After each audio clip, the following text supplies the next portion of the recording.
inside another dimension, face battling barbarians and evil magic on a quest for adventure in a maze of monsters. Once you get into it, you'll never be the same. Hero Quest. Now, with 2 new adventure packs, the legend grows. Hi, welcome back to Now Your Mother's Hobbies. Today we're going to take a look at our first of the new heroes that you can play in Jungles of Delthrak. That is the Explorer, a new dwarf hero for us to play as. We've had a new elf with the rogue before and plenty of new humans, so it's good to see some more dwarf representation here, and they're looking pretty dang cool. I love all the little pouches and bags and details that we have on here, even the trim, lots of cool stuff. This time around, though, we're going to paint the female sculpt, so let's get to that.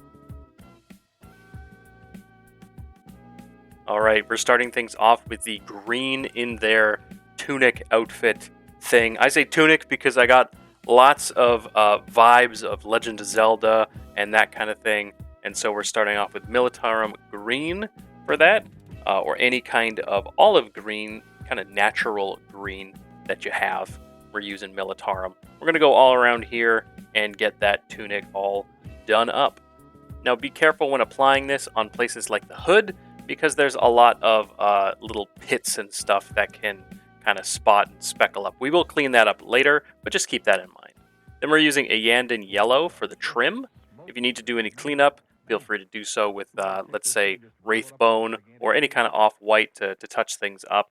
But we're going to go around all the trim in this Yandin yellow. I did 2 coats just to make it more punchy. I thought it was a little too desaturated and pale. So use your own judgment, and if you want it more yellow, do some more coats.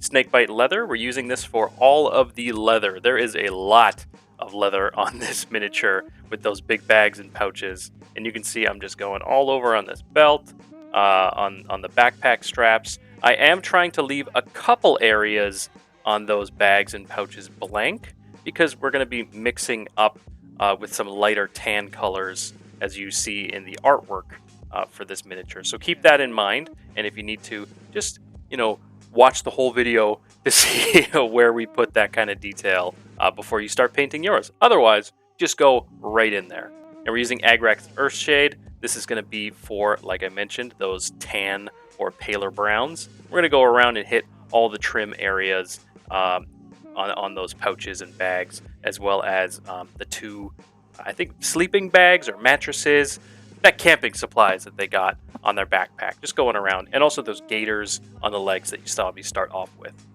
We're using wildwood for our boots. It's the only time we're going to use wildwood, but you can feel free to mix up the browns on your miniature if you want some more diverse browns going on.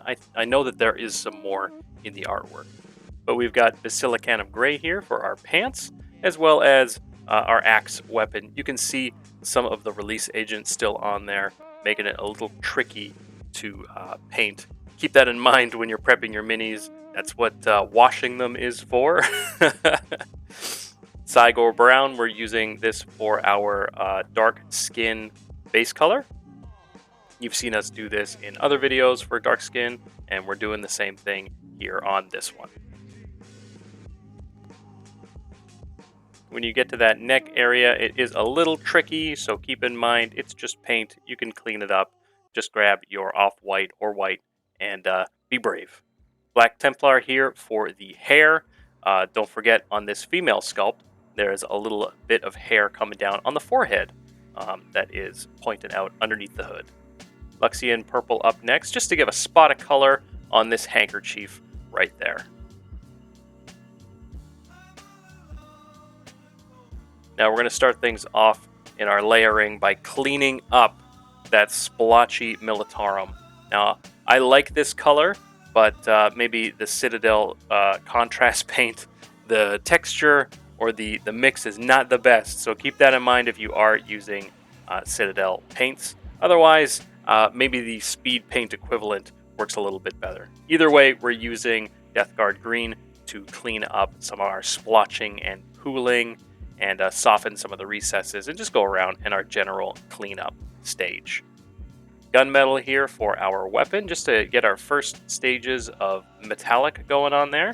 And I'm only putting it on the weapon. I'm not going for the buckles or buttons or anything like that. Just the weapon and the hilt and guard of that knife on the backpack. Follow that up with null oil gloss. We're going to put this on the weapon and, of course, the knife on the back, as well as all those parts that I didn't paint with metallic, like the belt buckle or the buttons and latches. This is going to end up making it shiny on the edges anyway and save us time. Wraithbone, we're going to use this for our tan highlight. Now, in hindsight, I will say that maybe this was a little bit too bright of a jump in some areas, like the gators.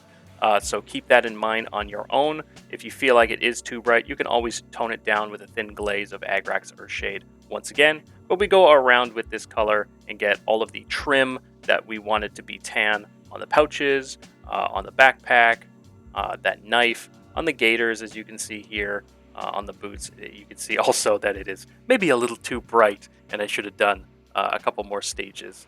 Either way, you know how to fix it.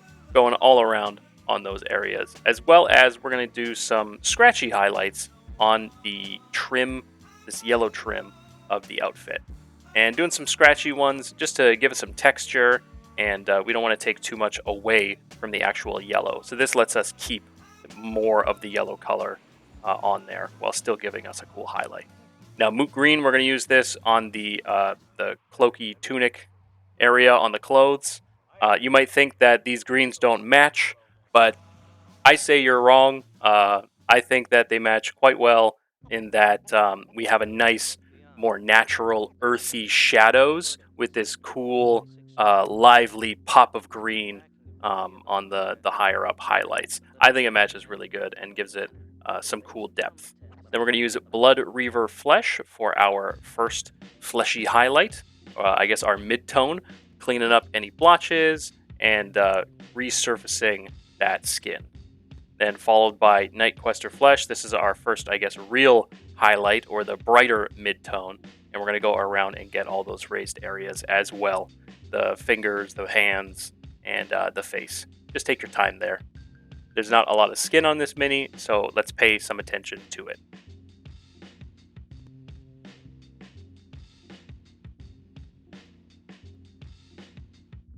Now we're going to give this one a final highlight of Cadian Flesh Tone. I've been using this for my dark skin colors to give a nice pop, like I do with the Pallid Witch Flesh, just in those topmost highlights, just to give a nice shine and sheen to the skin, make stuff stand out very well. So we're going to go around and do that on all the face details and the hands and the knuckles and whatnot, like we normally do with a lighter skin tone. We're going to use Bugman's Glow, though, for our bottom lip. Because the lip is already dark, we don't need to stain it like we would with the lighter skin tone. Instead, we paint it up with that Bugman's Glow, or in a peachy color. You also saw we did a little pink highlight on that kerchief before moving on to our metal highlights. Pop it in that chrome, focusing it on the axe blade's edge, just like you can see here. Some scratchy highlights as well, and just focusing on the top. Then going around and dotting in all of those buttons. There is a lot. Keep an eye out. There's some latches all over the place, and don't forget about the knife. Here's a little belt buckle down here to see. Just take your time, use a thin brush, and clean up any mistakes if you make any. Macragge Blue. This is our black hair highlight, my trademark black hair highlight. I love doing the blue, so we put that Macragge Blue on as our first highlight to the black hair, or I guess our mid-tone, setting the stage for our white highlight later. Bold Titanium White, speak of the devil. We're putting this on any of our details that are tan that we want to stand out, like these hair tassels, as well as I did some of the stitching on the outfit. And then, of course, like we mentioned before, we're going to use it for our hair highlights. Just going around and picking out some areas like we normally would, where we want that hair to be extra shiny. And then, of course, we base it like normal with our gray paint, texture paint, dry brush, wash, and a dry brush.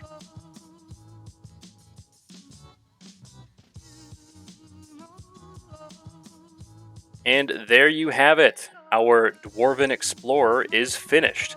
I'm really happy with how this looks, especially those greens. I think they're very vibrant and natural. I like the way that the shadows blend those more naturalistic shadows blend with the brighter, more verdant greens in the higher highlights. And going all around, you can see all those little details standing out, the trim that we picked out for where we wanted the tans to be, as well as all those little pouches and greebles standing out. And of course, we have the male variant. I changed his little flask on his hip to be a blue because I thought it would stand out much better and add a pop of color like we have with the purple kerchief on the female. I know it's not in the artwork, but like I said, I thought it was nice little pop of color on this guy since he's already so earth tone. They're already kind of monotone, and now they have these little pops for each of them. I really like how the beard came out on that male dwarf. Lots of cool detail in there. I really like his face. The sculpt of both of these is really nice. And I'm looking forward to putting these on the tabletop. I really dig them. But that is our first hero for the new heroes in Jungles of Delthrak for Hero Quest. We still have the Berserker coming up, and we will do, just like we did with this one, we will do the female sculpt in our painting tutorial. As always, thank you to my patrons for your support. You guys help me get these expansions, new paints, etc. Thank you everybody who watches and comments. All of your interactions really build up the channel, build up the community, and I dig it. See you in the next one. Bye-bye!